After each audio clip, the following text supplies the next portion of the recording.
As he said, I am the author of this book, R for Everyone, so it's for everyone, including Python users.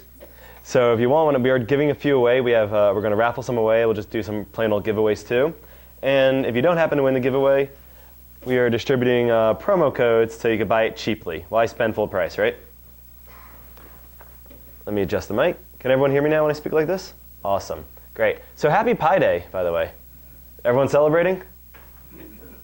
Yeah, I do hear we are going to get some pies delivered to the conference soon. Everyone excited for more pie? Yeah, it's always fun having lots of pie. All right, so today I'm not going to talk to you too much about pi, maybe just a little bit. And I'm not going to show you too much code either Python code or R code. There'll be a little bit, but I really want to get into the math and the theory today. So we're going to be talking about two topics, portfolio optimization and Bayesian regression. So show of hands, who does portfolio optimization for a living? All right, great. So if I say something wrong, feel free to correct me. And what about Bayesian regression? Any Bayesians here? Who is a self-hating Bayesian? Anyone not willing to admit it? All right, cool. So let's get started with Bayesian regression. We'll do that first. All right? So I'm sorry, portfolio optimization. I forgot the order of my own slides already. I even have a preview deck over here. So this is when you have a number of assets and you want to find some way to get the optimal mix of them. It could be, for instance, stocks, right? Let's say you have just a bunch of stocks and you want to find the right mixture. You want to find, you should have 30% in this asset, 20% in that asset, 10% in another, and you don't want to do this qualitatively, you want to do this mathematically. So before we get started, a few definitions. We have n assets. Each asset has a return Ri. Okay, so you have a historic return, whatever percentage it might be. Wi is going to be the proportion of the portfolio in asset I. It's the weights. Sigma is the covariance matrix. I know some people like to call this the variance covariance matrix, but I think that's just kind of redundant, especially since variance is just a special case of covariance. So everyone cool with me calling it covariance? I have a feeling. Mu p is going to be the expected return for the portfolio, and sigma p squared is the portfolio variance. Its square root is the standard deviation, and that is just the volatility. Everyone good? Awesome. So first rule, the weights have to add up to 1. Make sense? If you have a pie, told you there'd be a little bit more pie. If you had a pie and you'd cut up in a bunch of slices, the slices all have to add up to the whole pie. That's that first rule.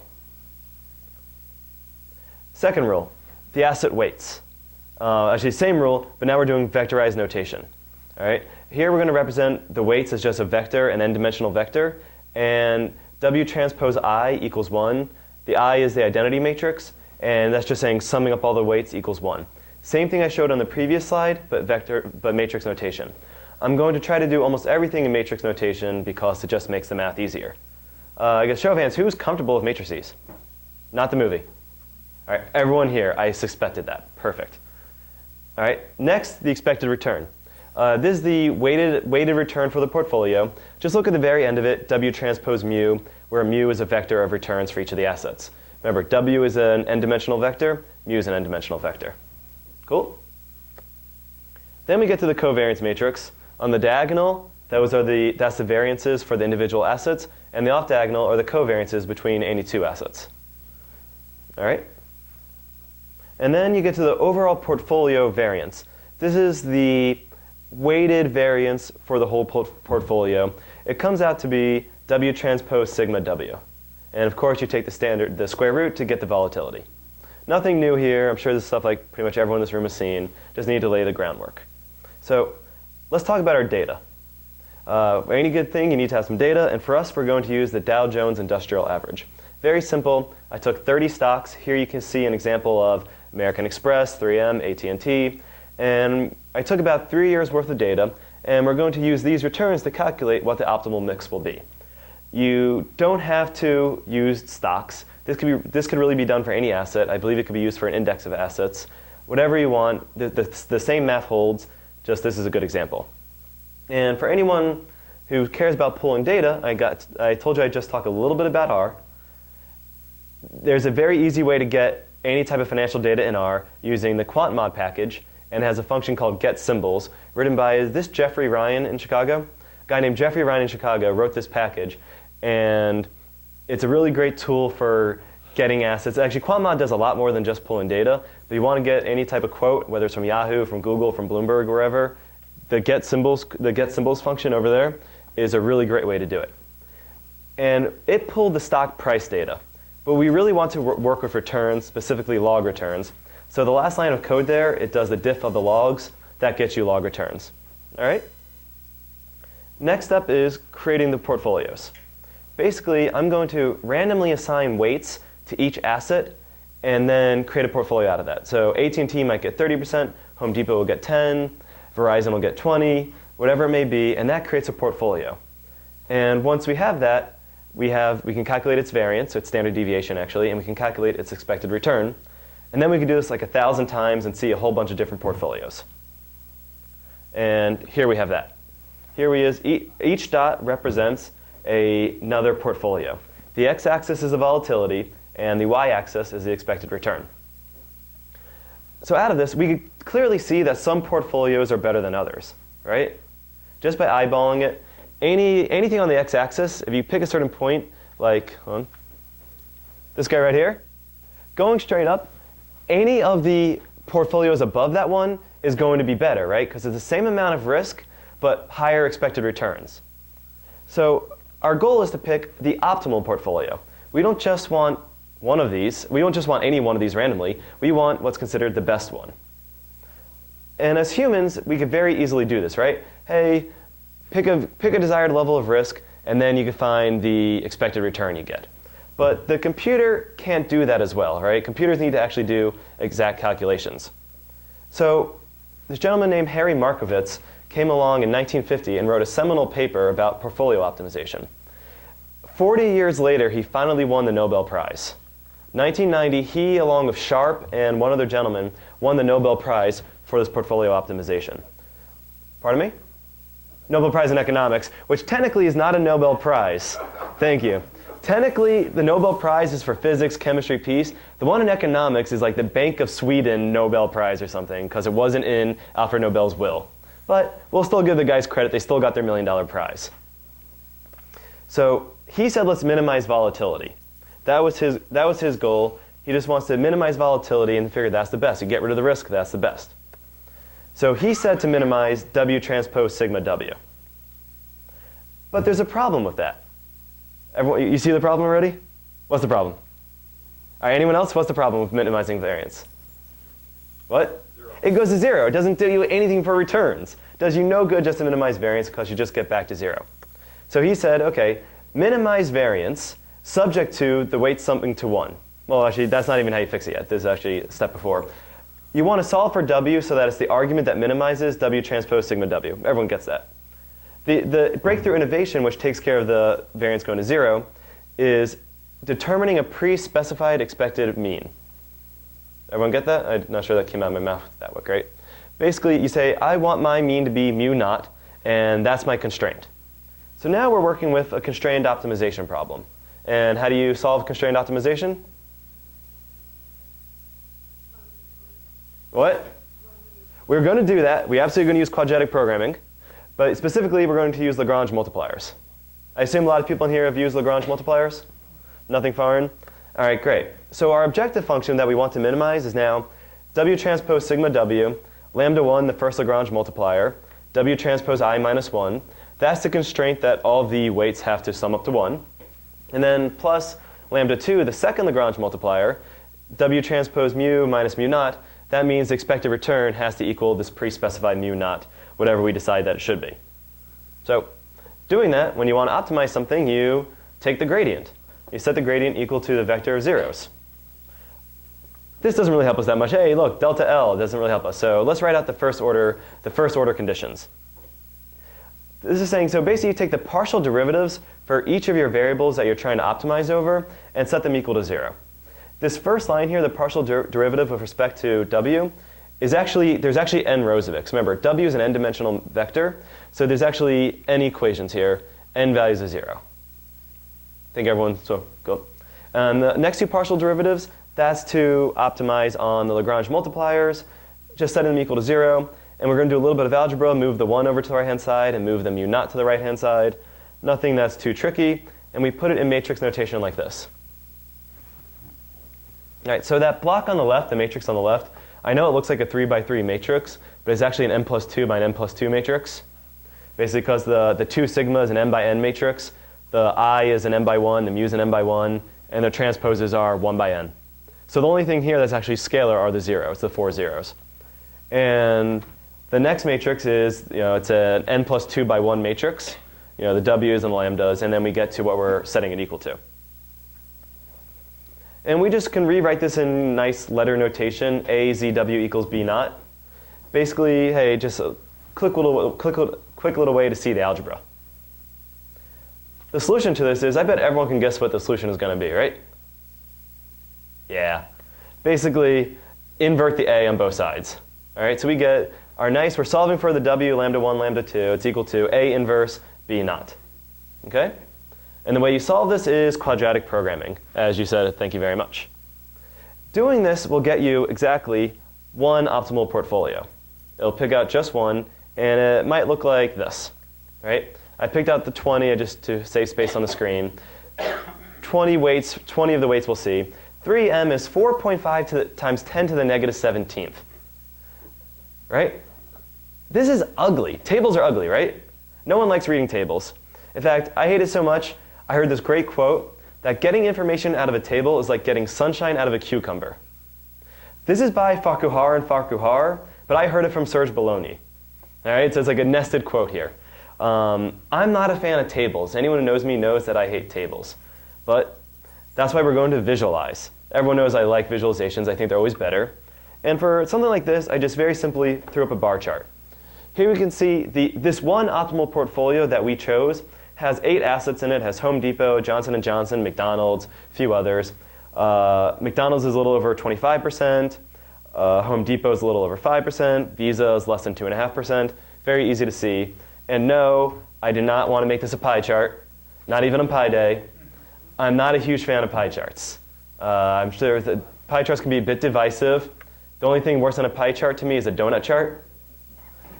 And even worse than that maybe is the box plot. I'm not a fan of box plots, but I don't need to go on a religious rant right now. Anyway, the way this was calculated, this optimal portfolio, was with a function called portfolio.optim. It's in the time series package in R. You could probably do this in Python, so don't everyone start jumping at me.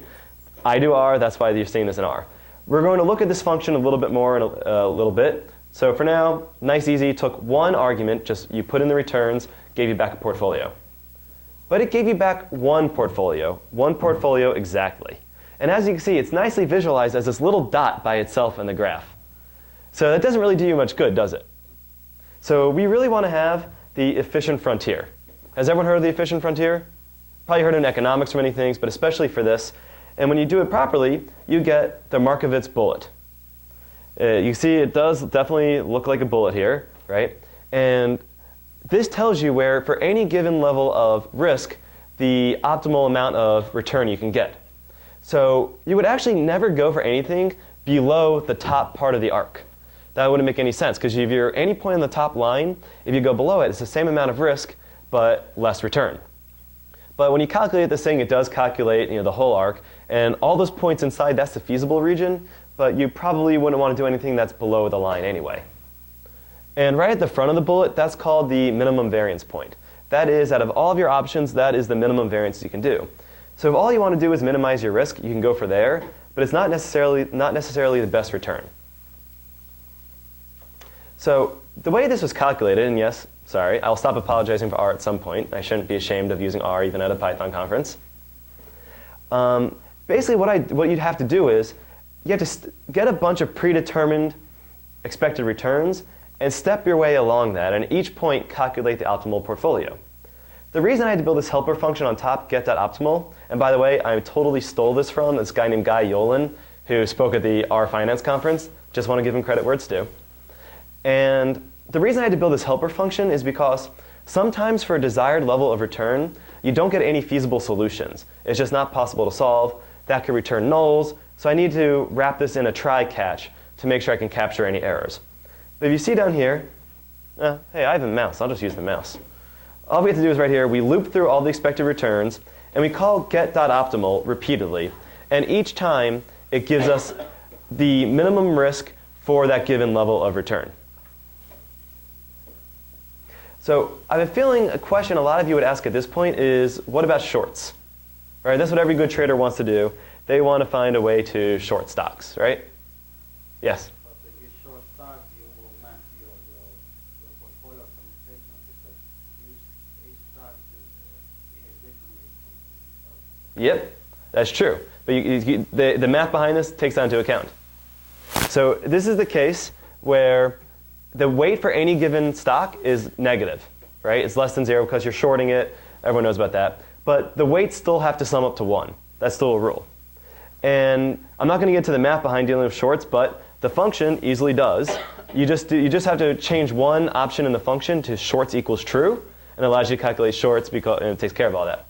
The red line here is now the efficient frontier for if you include shorts in your portfolio. There's no dots there because I didn't do any simulation with negative weights, but you could easily see that those are possible. Again, this is so easy to do. The one change is you come up here and you change shorts equal to true. And that lets you allow shorts in your portfolio. Another question I guess people will probably be thinking about is, what about the risk-free asset? Everyone in risk-free asset, no volatility. So in this case, the mean for the portfolio is going to be, this W is a little different. This is like the amount of your whole portfolio you set aside for the risky assets, and that's W times mu P, plus 1 minus W mu F. That's the return for the risky asset, right? And of course, the standard deviation is just going to be the weight you're putting into the risky assets times its volatility, right? Nothing special here, some basic algebra. And again, doing this in R, you get this nice tangency curve. That represents when you include a risk-free asset. So, pros and cons of this, right? It is a nice, rigorous mathematical foundation, and everyone here being quants probably loves that. But for any qualitative investors, it doesn't account for unexpected shocks. All of a sudden, next day, 3M declares that its glue is toxic. Their stock is going to tank, but you had no clue based on this history here, right? So next steps you might want to do, you probably would use a Garch model to model the variance to capture the volatility a little bit better. Maybe do a capital asset pricing model, some Sharpe ratios, or even use value at risk. But those are for another day. Because for now, I think I want to step on to Bayesian regression. Any questions so far? Are people doing questions in the middle? This is probably pretty basic to you guys so far, right? Cool, had a feeling it would be. So, Bayesian regression. Who here does Bayesian regression? All right, so this will be new for you guys. This will be a little more exciting, right? Cool. So, there is a lot of controversy surrounding Bayesian statistics. They're not as much as there used to be. Back in the 70s, it was like a war between the frequentists and the Bayesians. They didn't like each other, and it was like sort of flinging insults at each other. It's not like that today anymore. It's pretty much, hey, you do Bayesian when you need to, you do frequentist when you need to. Really depends what you're looking for. But it all stems from Bayes' theorem. And Bayes' theorem is not controversial at all. It's just a little bit of probability theory. Has everyone seen this formula in probability theory? This is not new to anybody. Perfect. So we will step forward then and put it back into Bayesian terms. All right? Has anyone seen something like this? The posterior is equal to the likelihood times the prior over a normalizing constant. All right, great. So this underlies all of Bayesian statistics. In fact, the normalizing constant on the bottom is actually, let me step through. Anyone does not know this before I go forward in case anyone needs explanations? Okay. Only one person, but you know what? I will jump ahead for you anyway. Basically, you have this is the probability, theta is your parameters. The probability of your parameters given your data is equal to the probability of the data given the parameters times the prior probability of the parameters over the sum of the probability of the data given each parameter. Okay? Basically, it is the posterior times posterior is equal to the likelihood times the prior over the normalizing constant. And typically, we actually don't care about the normalizing constant. So you just say that the posterior is proportionate to the likelihood times the prior. So far, so good, right? But this is hard to calculate, right? Doing the whole, you have to do a convolution between the likelihood and the prior. I don't want to do that. I don't think anybody wants to do that. So we use simulation, specifically MCMC. Who here does MCMC on a regular basis? No one.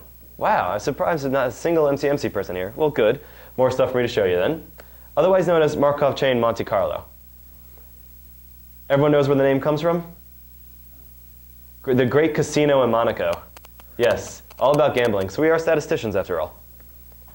So to do this in numerous languages, in R there is ARM, there's MCMPAC. In Python there's PyMC. And in C there's GSL. And there's numerous other libraries too. But if you want to get into a more domain-specific language, there's BUGS and JAGS. BUGS stands for Bayesian inference using a Gibbs sampler. And JAGS is just another Gibbs sampler. Yeah, that's simple. But there's a new kid in town. It's called Stan. Have people heard a lot of buzz about Stan lately? A few people have. All right, it's supposed to be a replacement for BUGS, written by Andy Gelman and Bob Carpenter and a number of other people up at Columbia. And it's supposed to be very similar to BUGS and JAGS, but a lot faster. And we'll get into it. And in particular, this is Stan. It is named after Stanislaw Ulam.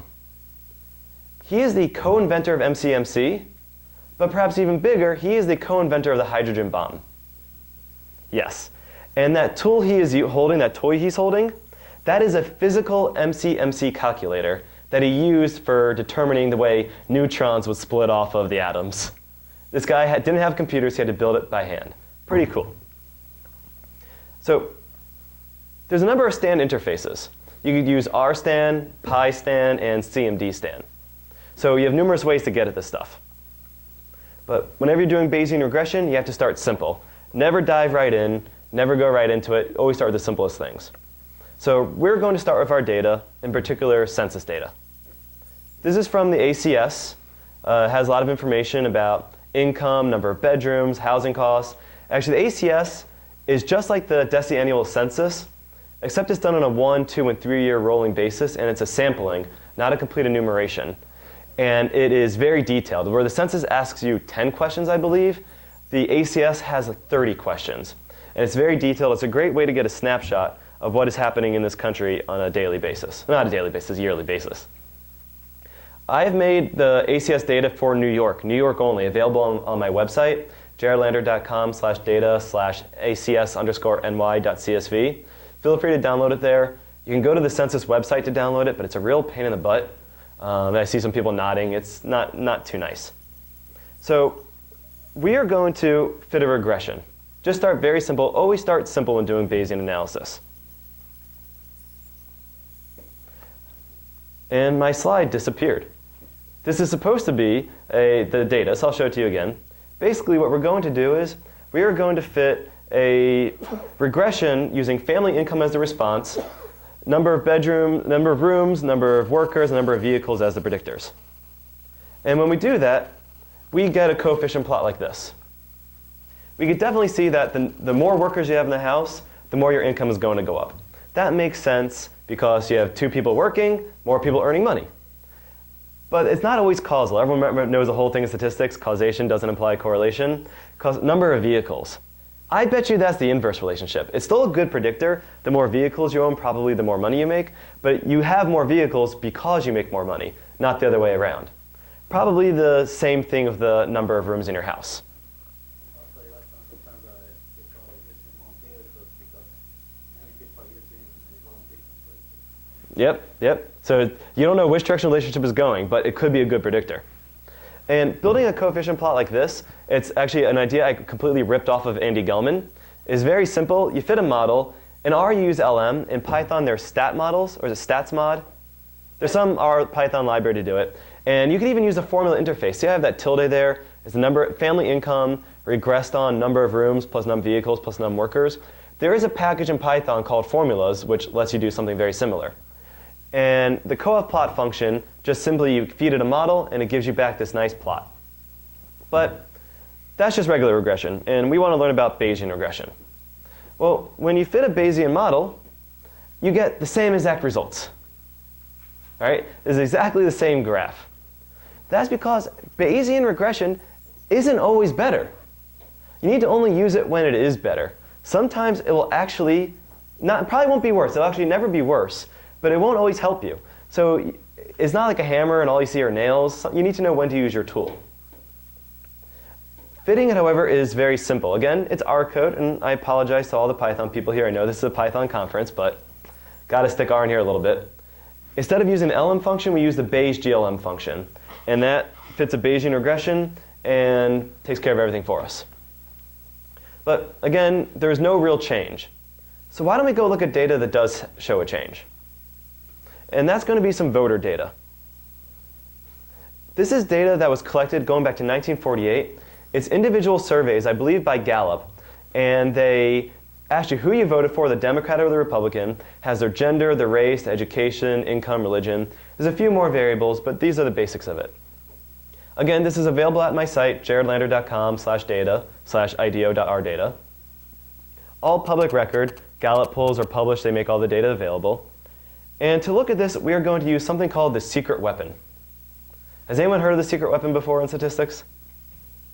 OK, it's a term Andy Gelman coined. And notice I keep mentioning Andy Gelman. It is partially because he was my professor, but also partially because many people say he's the greatest living statistician. But if not that, definitely the greatest Bayesian of our time. It's like all these epithets we're throwing at him, all these superheroes, greatest Bayesian. Anyway, this is when, let's say you have longitudinal data. You have voter data for many years. What you do is you fit a separate model to each individual year, and then you track one coefficient over time so you can see its changing effect. Maybe you want to see income's effect on whether you vote Republican over time. So we're going to fit a logistic regression on the probability of voting Republican based on all these characteristics. And we're going to look on the effect that a person's race, particularly being African American, has on this. And when we make the coef plot, we see for each year we have some sort of effect. But 1964 looks really screwed up. So again, the way you interpret these plots, the dot is a point estimate for the coefficient, and the wings are the confidence intervals for the coefficients. And you can see 1964, its coefficient is way at the bottom here. It's below -15, when everyone else is closer to 0. And its confidence interval is so wide, it doesn't even fit in the screen. It's really messed up. And the way we calculated this is, I just simply built a little loop, and for each year, I fit a model independently of the other years. So 1964 is really screwing us up somehow. So to get around this, we're going to use something called weakly informative priors. We're going to say, I have a slight belief that the coefficient should be closer to this other number. It's weakly informative because informative prior means you're really imposing your will. A weakly informative prior means you're just sort of nudging it in a certain direction. And when we do that, we see, hey, it looks much better. It still has much more variability than all the other coefficients, but it's been shrunk down. Before it was less than -15, now it's -5. And its confidence interval got much smaller. Remember, it's very important. I did not use information from the surrounding years to figure this out. I only used information from 1964. All we did was put a little bit of prior information. You can see where it says in the bottom line, prior.scale equals 2.5 and prior.df equals 1. So what you're doing is, we're using a t-distribution to be the prior on the coefficients. And when you have a t-distribution with degrees of freedom equal to 1, that's the same thing as a Cauchy distribution. And we're giving the Cauchy distribution a scale of 2.5. All right? So what we're saying is, and a center of 0. So we're saying, drag these coefficients back towards 0. Don't force them to be 0, but drag them back towards 0. So in a side-by-side plot, you could see the dramatic effect this had. On the left is just a normal logistic regression. On the right is a Bayesian logistic regression. And using no information other than a weakly informative prior, we've already shrunk the confidence interval for the African American level in 1964. That's pretty nice already. It turns out the reason there's such a wide confidence interval and such a bad estimate, in that year Gallup only interviewed 2 African Americans for the whole country. So when you only have a sample size of 2, you get a very wide confidence interval. Yes? I don't object in any way to a Bayesian approach, but just curious about your graph. Does your graph actually show what you said? You said, look, we use Bayesian regression and we get tighter estimates, and lo and behold, other than 1 year, they're not wider. Oh, notice the scale difference. Oh, no, I can't see it. Yeah, sorry, it's really small. The scale on the left goes from -20 to 10. The scale on the right goes from -8 to 0. Yeah, so good catch. I should have pointed out the scales because I don't want to be misleading. Yeah. So there you see it does work. And since we're zoomed in now, yeah. Thank you, though. Thank you for pointing that out in case anyone else was wondering the same thing, that everything actually got better. Yeah. If you shrink the scale, can you see more clearly, more depth of the information? Well, yeah. So basically, we were to like zoom in. Since it's a smaller y-axis, you'd actually see more confidence interval. In fact, if you did this on your computer, you could sort of see there's like a thick inner blue line, then a thin outer blue line. The thick inner blue line is 1 standard deviation confidence interval, and the thinner one is 2. So the more you zoom in, you could definitely see more on here and see a dramatic effect. And that's part of visualization. You don't want to be too misleading. It's like if you zoomed out, it looks like it's very narrow confidence intervals, but if you zoom in, they're very wide. So you need to figure out how to do that. Yeah. They screwed up. Yeah. They just totally messed up. The random sampling, they just dropped the ball in it. Yeah. What? Yeah, it wasn't random. It wasn't purposeful, but it wasn't random properly. Yeah, yeah. Total just, dropped the ball. That is 1964, though. There was a lot of racial tension, but I don't think that was it. Also, if you the 1964 to the present, can we have a comparison? Another one to compare with that and the 2014? If we had the data, yeah. I only had data up to 2000, but there definitely is data going up to 2014, so you could do it again and see. That's the whole point of the secret weapon, to see the effect over time. And we see here, it seems pretty much stable once you get past 1964, maybe 1968, that African Americans tend to have a negative probability, not negative, a lesser probability of voting for a Republican. And you can do this for any variable. You can plot this again and again. This is just the one that shows the great example. Cool. But that's all using basic tools. That's using R. That's using, you could have done this in Python probably, using anything else. We want to get into a specific Bayesian language. So back to Stan. So Stan is pretty cool. Again, it's a new language, very easy to write, but it compiles your model into a C++ program. You write your interpreted code, it goes ahead and compiles it, and now all of a sudden you have a C++, I'm not quite sure you get an executable, but you definitely get DLLs. And now when you feed your data into this model, it's using C++ to do the sampling. So it's going to be much faster than anything else you can do. Another thing that helps its speed, it uses a no U-turn sampler. So typical samplers like the Hamiltonian, the way MCMC works is you're creating a chain of samples from your data, and they all depend on the past. And a Hamiltonian sampler can turn back on itself and sort of go backwards. You're trying to march forward and converge somewhere, but the Hamiltonian will waver back and forth. The no U-turn sampler detects when the Hamiltonian wants to turn around and says, nope, nope, go back the direction you were coming from. It's a really cool innovation, and they actually call this the nuts sampler. That's what they call this. And the way Stan is written, it's written in blocks. You have blocks of code that delineates what you're doing. So this isn't the bare minimum. This is sort of the justifiable minimum of what you need. You need a data block, and I will go into all of these in detail. You need a data block, a parameters block, and a model block. For a fully fleshed out model, you can also add in a transform data block and a transform parameters block and a generated quantities block. So let's start with the data. All right? Back to the census data. Same data we saw before when we did our first regression, because trying to keep things simple. And this time I'm telling you there's 22,000 rows. This is not big data. This is not even medium data. This is really small data. All right? Bayesian regression is not typically something you do on big data. Because A, it's slow, because you're doing all these randomizations, all these samplings. But also, if you have big data, you probably don't need the complexity that Bayesian regression offers you. Now, the Stan team is working on making the scale up to bigger data, because some people are going to be Bayesian no matter what size data they have. But typically, it's going to be based for smaller data. So you deal with the data in the data block of your Stan code. And here, it looks a little bit like C++ and a little bit like some other languages. So in data, remember, you enclose this in curly braces. I know curly braces are not popular at this conference, but for Stan, you need them. And you declare your variables. We're declaring first n. That's the number of rows. You need to tell Stan how many rows are in your data. And we're giving a lower bound of 0 because you can't have negative rows. We're also going to declare a variable for the response. This becomes a vector of length n, hence why we needed n. And also, we're going to declare a predictor variable, x1, which has a length of n also. I'm only going to use one response, one predictor, just to keep things simple.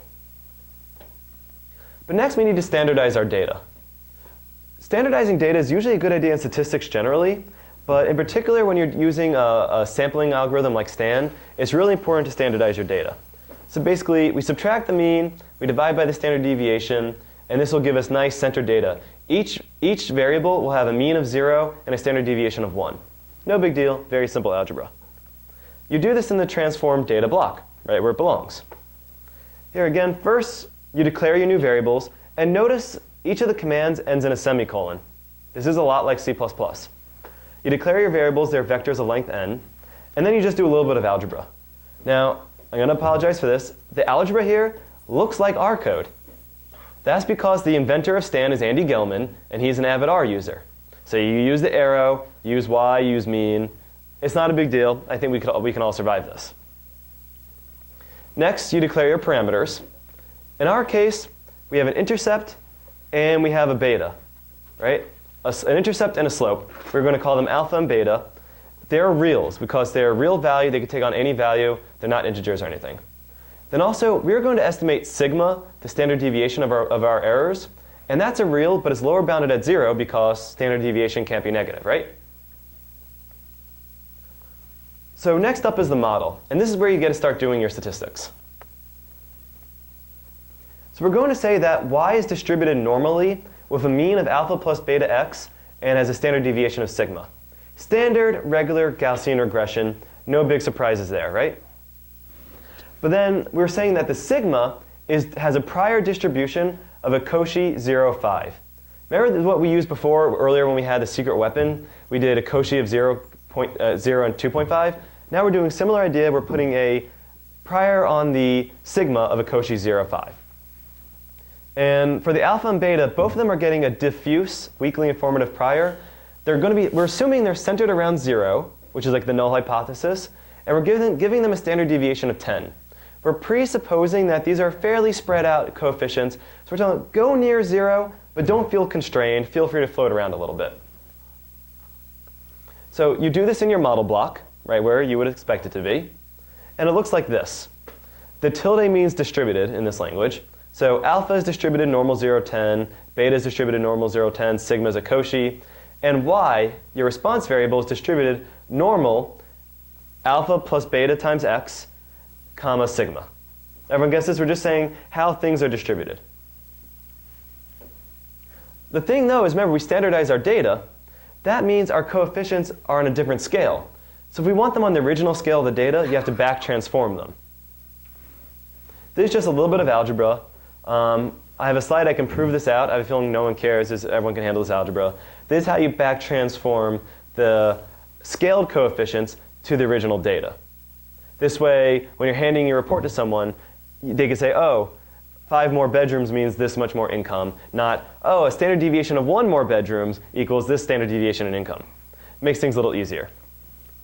This goes in the generated quantities block, which looks like this. Again, you have to declare your variables ahead of time. Then you just do a little bit of algebra, putting everything back to the way you want to see it.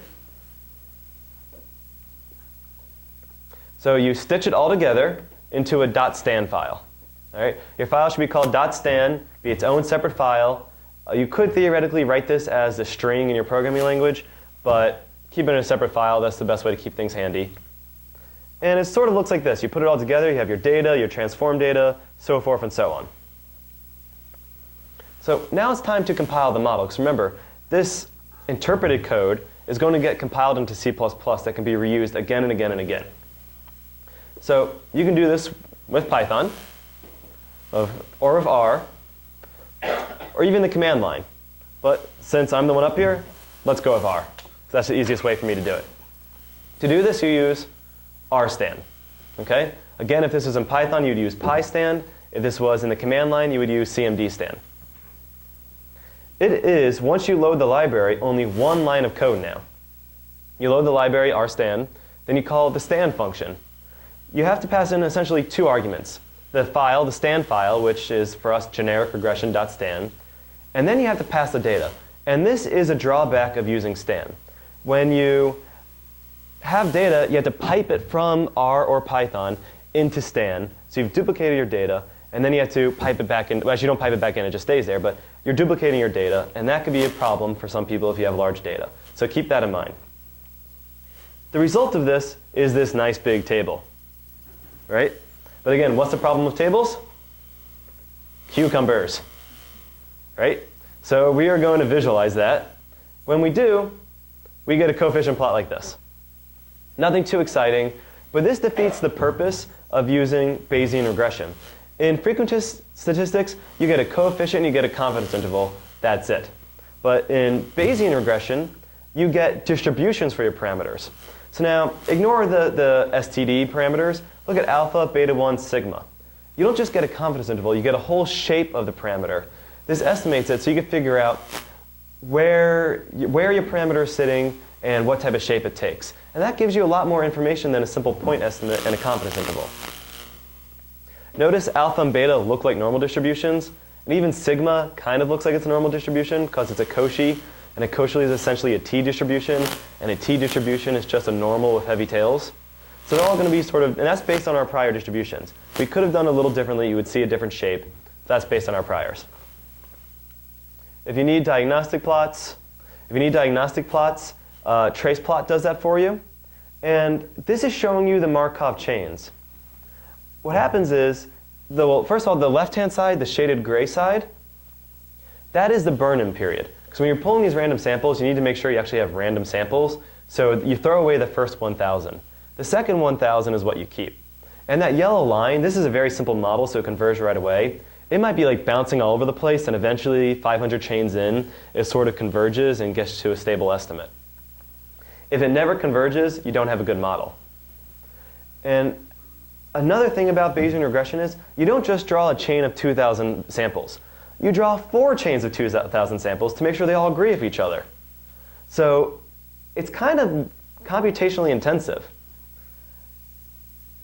That's part of being a Bayesian, though. You have to realize, hey, your model might run overnight. There's actually a great XKCD comic about this, where the female stick figure asks the guy, saying, do you love me? He says, let me fit a Bayesian model. He comes back 3 weeks later, and she's already moved on from him. So what are some of the advantages of using Bayesian regression, particularly Stan? Well, you get parameter distributions. This is for the same model, just built with ggplot. And it's nice having a distribution for your parameters. So you can see how they overlap. You can see, do they have heavy tails? Do they have lightweight tails? Are they a lot of center mass? Are they bimodal? Lots of good things about having that.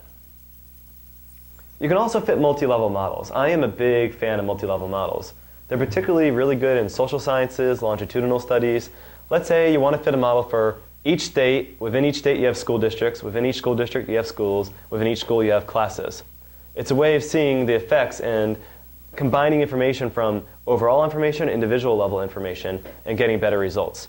In fact, using multi-level models is a great way to do voting data, because you want to figure out who's going to win the presidency. Each state is sort of individual, but the whole country is sort of the same, so you use a multi-level model.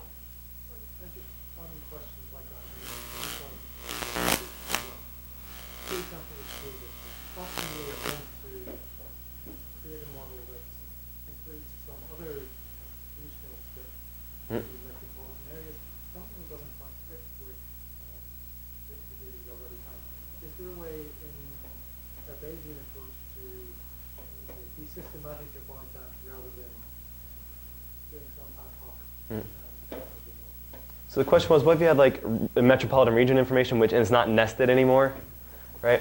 So this is actually a perfect choice. I keep making things with this mic. Sorry, guys. With multi-level models, you could do non-nested multiple levels, and you could even do crossed multi-levels. So let's say you have a metropolitan area. Half your school district is in one metro area, half is in another metro area, and that metro area has another school district. You could use crossed models, and it handles that just fine. Yeah. And that is one of the benefits of Bayesian models, is that they handle this extra parameter complexity that straight-up frequentists can't handle. And another big thing about Bayesian regression is that it reduces variance. That is pretty huge, because as a statistician, the smaller variance is, the more confident you are. Disadvantages. The biggest disadvantage is speed. Stan took 4 minutes to run that simple model. LM took 0.03 seconds. Now, you would never use you would never use stan for a simple single variable regression. You're using this for very complex problems, but it's always going to be slower. How come the time so slow? Because even in a C++, because of very optimized compiler. So imagine how much slower bugs and jags would be, right? The reason it's slow is because you're generating 2,000 samples from the data 4 times. I know, that's not a lot. It's only 8,000 samples. But the way it systematically does it, it's slow. And I think some things might be wrong with the way I'm running it even. Probably there's a bug in the runtime time. It's possible. Now, C++ it should fly. Optimized to the compiler. And this uses a -03 optimization level. So odds are, let's say the person who did this even better could do it in 1 minute. 1 minute is still slower than 0.03 seconds. Yeah. But again, you're not doing this for when you have simple data. You're doing this for when you have very complex structure of your model, and in the case you cannot do it with a regular regression. So further steps you want to take. Bayesians like to do model validation using simulation. You have your model, generate fake data, and see how it compares to your real data. You might want to use cross-validation to check your model. Parallel chains. This is huge. Remember I just said you're doing 4 chains, right? 4 chains each with 2,000 iterations. Well, you could run those in parallel and just merge them all together. That would be much better because then you can cut down your running time. And of course, Bayesian regression is really, really used for complex models, advanced models, things you can't parameterize simply with regular regression. So that's when you'd be using it. I showed you a simple example today just to get our feet wet. If you really want to take this up to more complicated models. So thank you very much.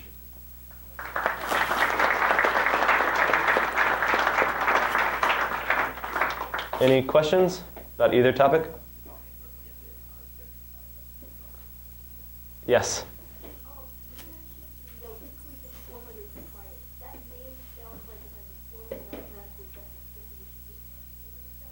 Yeah, so because there's informative priors and there's weakly informative priors.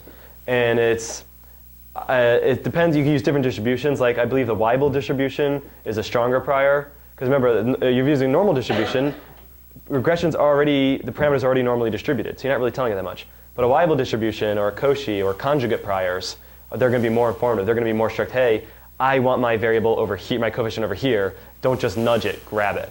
So that wasn't really scientific what I just said, but it depends which distribution you use for the parameters.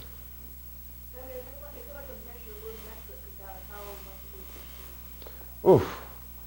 I'm sure there is, but I don't even do Bayesian that much, so I only ever stick to weakly informative because people are scared of highly informative variables.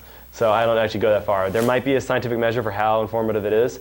It probably depends on what you set the mean, the location to, and what you set the scale to. The bigger scale is going to be, a smaller scale is going to be more informative. Is SAN multi-threaded or single-threaded? Out of the box, it's single-threaded, but you could use external parallelization, like in R, use the for each code package. It does it. Yeah, that's why it's slow. Anyone else? All right, cool. So thank you very much for having me.